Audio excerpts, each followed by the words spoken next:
Salut à tous, alors voilà, moi c'est toujours le Master S, voilà, vous savez, un Master, c'est un maître, hein? C'est quelqu'un qui reconnaît son origine, non seulement de sa maman physique sur Terre, mais de là où il vient, avant même d'arriver, d'atterrir dans le ventre de sa mère. Parce que il y a des gens qui connaissent beaucoup de choses, qui n'ont pas peut-être appris ça sur Terre, parce qu'ils ont une espèce de mémoire de ce qui s'est passé avant et tout. Donc tout ça, c'est la conscience du maître qui est dans moi et dans des autres maîtres qui ont eu à séjourner sur Terre, comme Jésus, comme il y a des maîtres qui sont en Inde, là, souvent qu'on utilise le terme gourou. Bon, aujourd'hui nous allons parler d'un sujet un peu sensitif, celui de la question de savoir d'où devient ta conception de Dieu. Beaucoup d'entre nous, souvent, je vais prendre un exemple hein, pour vous donner un peu l'image de comment est-ce qu'on est souvent affecté en fonction de notre enfance hein, et tout. Il y a des gens, par exemple, vous allez voir que toutefois qu'ils toussent, ils se disent « Ah !» Ou bien si il y a la mort qui veut lui sortir et tout, il se dit « Ah, apparemment il a attrapé le froid » ou bien voilà, c'est la grippe et tout, machin. C'est ce qu'on nous disait chez maman, hein, et c'est rentré dans la tête. Toutefois, même quand tu grandis, même jusqu'à 34, 30, 40 ans, tu penses toujours comme ça, parce que c'est comme ça que tu as grandi, et ça t'affecte beaucoup. Il y a plusieurs exemples comme ça, et même j'ai un ami qui lui, pour aller aux toilettes, parce que sa maman lui lavait encore les fesses et tout, avec l'eau, il n'est pas musulman, hein, j'ai l'impression que c'est les musulmans, ils n'aiment pas les papiers, ils aiment la main, mais... lui c'était parce que il avait des petits problèmes là et tout, et maman lui utilisait l'eau pour ne pas trop le déranger, mais il a grandi comme ça et toutefois là il est devenu plus fort, il peut facilement utiliser le papier hygiénique et donc ça frotte pas si dur que ça.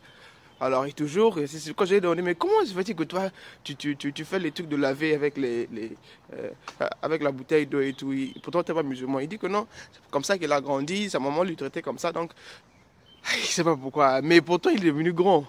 Un papa, pour se tromper, il est dans la quarantaine, mais il fait toujours les bords de lave avec les mains. C'est compliqué. Donc, vous voyez comment est-ce que certaines choses, l'endroit où nous sommes, où nous avons grandi, les paroles des gens, les conseils que nous avons reçus, ça devient comme notre espèce de Dieu inconsciemment qui nous dicte comment est-ce qu'il faut réagir à certaines situations. Donc je vais commencer maintenant à relater au moins 3 ou 4 exemples de comment je pense que la conception des gens de Dieu se forme. Et à la fin, je vais donner ma petite contribution sur cette question. Voilà. Bon, la première, c'est ce genre de personnes-là qui sont des gens comme ce que l'école nous fait. On vous dit, oh ça, ce sont les règles à respecter, ça, ce ne sont pas des règles à respecter, et voilà, c'est comme ça. Si tu veux avoir des bonnes notes, tu dois faire ceci, tu dois t'asseoir comme ça, voilà, on te programme à penser d'une certaine façon. Quand nous sommes nés, nos parents avaient leurs croyances, et ils t'ont imposé ça. Par exemple, moi, je suis né dans une famille qui croit à Papa Émile. C'est un vieux là qui est très ambitieux. Il s'est jamais proclamé aussi Dieu, mais bon, en fonction de leur croyances et tout, et ils ont voulu le promouvoir à ce titre-là de Dieu et tout. Et donc, quand je suis né, apparemment, ils avaient des problèmes pour mettre au monde un garçon, et après, je me suis retrouvé dans le circuit de la manifestation de ce Dieu-là, qui a aidé mes parents à avoir un garçon. Ça, c'est l'histoire. Hein. Et ils m'ont donné même son nom. Aussi, même quand je grandissais, hein, parce que lui, il bégayait fort. Moi aussi, j'avais du mal à parler. Hein.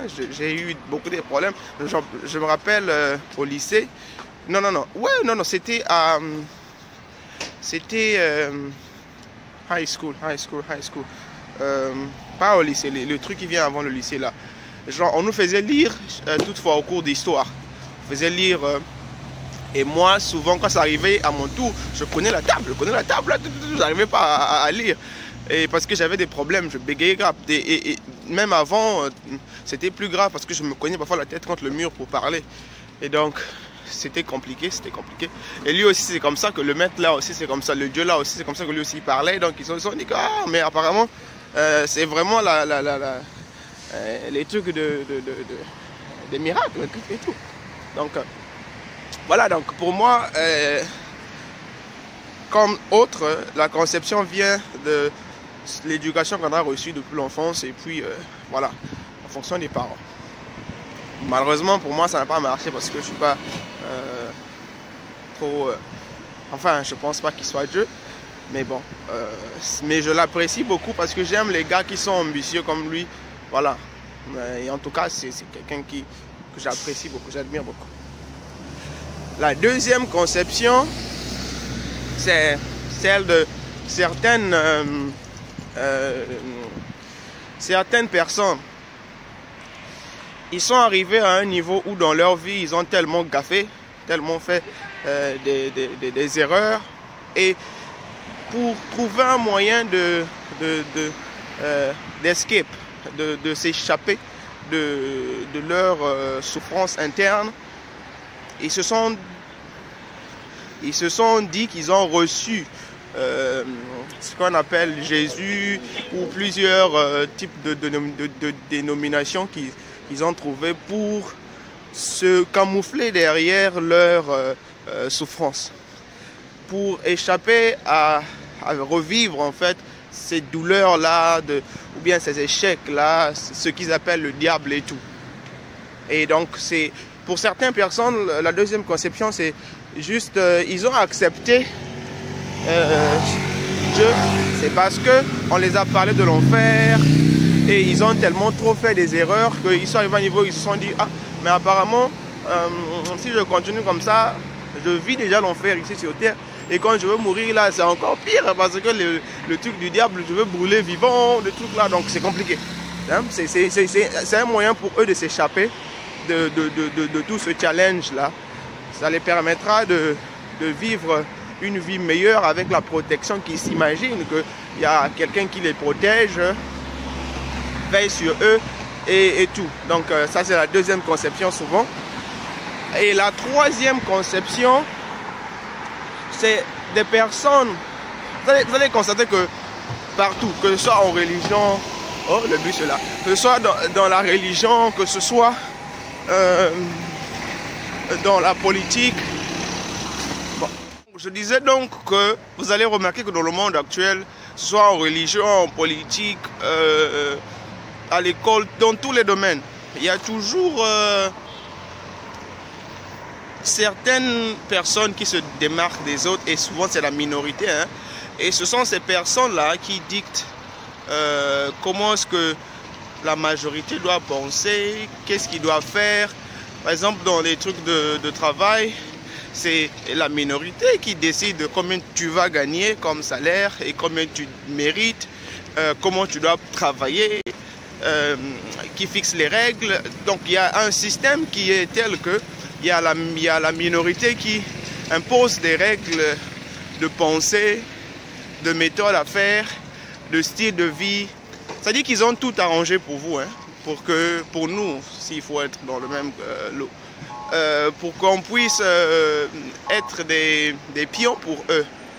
Alors, ces gens-là, qui sont les maîtres du système, ont une espèce de croyance qui est telle que c'est un peu comme dans le bouddhisme, où tu deviens en fait le Dieu qui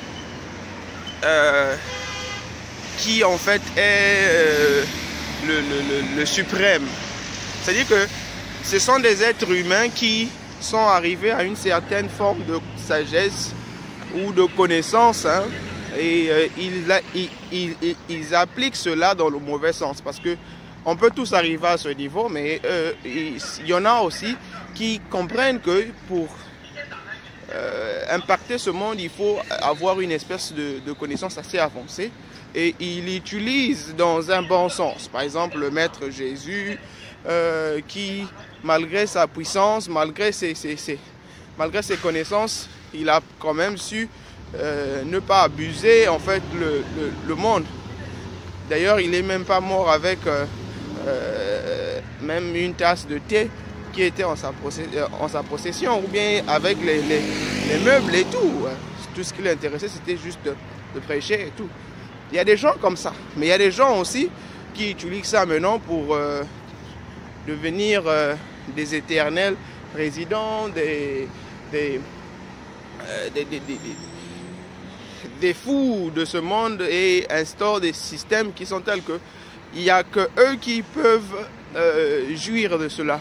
Et donc, leur conception de Dieu est telle que l'homme est Dieu, mais ce Dieu-là, c'est pas un peu comme le Dieu de Jésus, où le même Dieu qui se trouve en nous se trouve dans les autres aussi, parce que eux ils se disent que c'est à eux seulement que la gloire est méritée, et les autres, la majorité, non, ils s'en foutent. Alors